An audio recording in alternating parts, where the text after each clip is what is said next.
You know, we all take vitamins thinking they're doing us good. But what if I told you that 3 very common vitamins could actually be making your nerve pain worse? Sounds crazy, right? Well, today we're going to break down exactly how and why this can happen. So can a vitamin actually act like a poison to your nerves? I know, it sounds completely backward. But here's the thing, it all comes down to the form of the vitamin. Some of the most popular B vitamins out there might not just be useless for nerve pain, they could be actively making things worse if your body can't process them correctly. And that's a huge distinction we've got to get our heads around. And this brings us right to what I'm calling the vitamin paradox. You know, you take a supplement to fix a problem, but what if it's accidentally causing the exact issue you're trying to solve? Let's dig into this. Okay, this right here is a massive shift in how we need to think about this.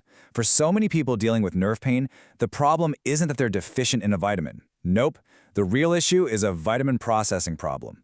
Basically, your body's getting this stuff, but it just can't convert it into a form it can actually use.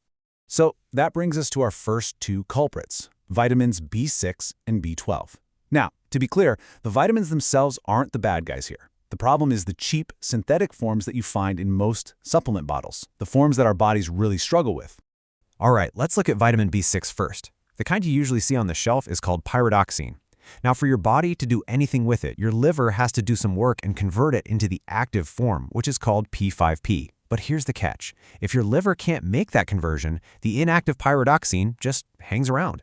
It builds up in your system, and that's when it can actually become toxic to your nerves.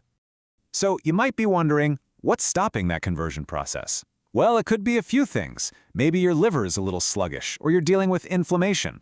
Blood sugar problems like insulin resistance are a huge one. And even something as simple as low magnesium can throw a wrench in the works and stop your body from activating that B6. Okay, now for vitamin B12. And guess what? It's a very similar story. The most common synthetic form is called cyanocobalamin. And yeah, that cyano part is exactly what you think it is. It's attached to a cyanide molecule. Now, it's a super tiny safe amount, but that's not the real issue. The big problem is that this form is totally useless until your body converts it into the active form, methylcobalamin. And that's the stuff you actually need to build the protective coating around your nerves, called the myelin sheath. And this whole conversion thing has a name. It's called methylation. It's this super important biochemical process. But here's the kicker. A lot of people have genetic quirks or gut health problems that mess with their ability to methylate properly. So you could be taking tons of that cheap B12, but if your body can't do the methylation step, it's just not going to get used. Okay, so we've established that the standard forms of B6 and B12 can be a real problem. So what's the alternative? What should we be looking for? Well, this brings us to the real star of the show when it comes to nerve health, vitamin B1. Vitamin B1, also known as thiamine, is just critical for your nerves. Think of it as the fuel for the little energy factories, the mitochondria, inside your nerve cells. It also helps build and maintain that protective myelin sheath we talked about. And here's something really important to connect. If your diet is high in sugar and refined carbs, you are burning through your B1 stores like crazy. This is a huge reason why things like diabetic neuropathy are so common. So now you're probably thinking, awesome, I'll just run out and grab a bottle of vitamin B1. But hold on a second. It's not quite that simple. There's a big problem with the standard B1 supplements you'll find on most shelves. And here it is, the heart of the issue. Standard B1 is water-soluble. But your nerves, they're coated in a layer of fat. It's like a biological wire with insulation. And we all learned this in school, right? Oil and water don't mix, so that water-soluble B1 just can't get through the fatty coating to do its repair work inside the nerve. All right, I know this might all sound a bit like bad news, but don't worry. This is where we turn the corner and get to the good stuff, the solution. Now that we know why the standard stuff doesn't work, we can talk about the forms that actually do.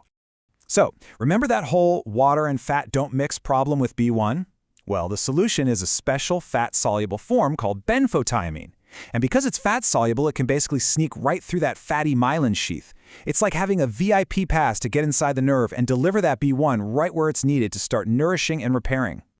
Now, choosing the right B vitamins is huge, but there's another player we need to talk about, a really powerful supporter for your nerves, and that's alpha-lipoic acid, or ALA for short. What makes ALA so great is that it attacks the problem from a few different angles. First, it's a powerful antioxidant, so it helps calm down inflammation. It also helps those little mitochondria energy factories work better. And remember how we talked about blood sugar? ALA helps improve insulin sensitivity, which gets right to one of the root causes of nerve damage for a lot of people. All right, we have covered a ton of information. So now, let's put it all together. Let's create a simple, step-by-step action plan you can use to really support your nerve health. So here's your playbook. Step 1.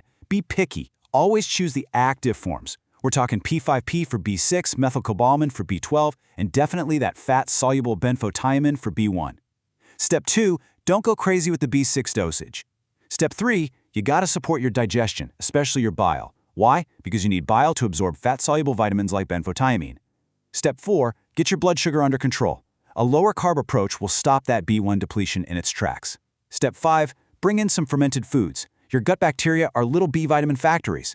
And finally, Step 6. Think about adding those key supporters, like alpha-lipoic acid, to give you that extra antioxidant and blood sugar support. Look, if there is one single thing to take away from all this, it's this quote right here. The issue is not what you're missing, it's what your body can't use. It just says it all, doesn't it?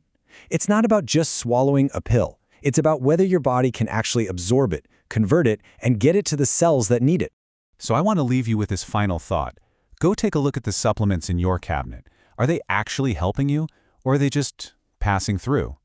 Are they the cheap, inactive forms, or the real deal that your body can actually use? It's maybe the most important question you can ask. Thanks for tuning in.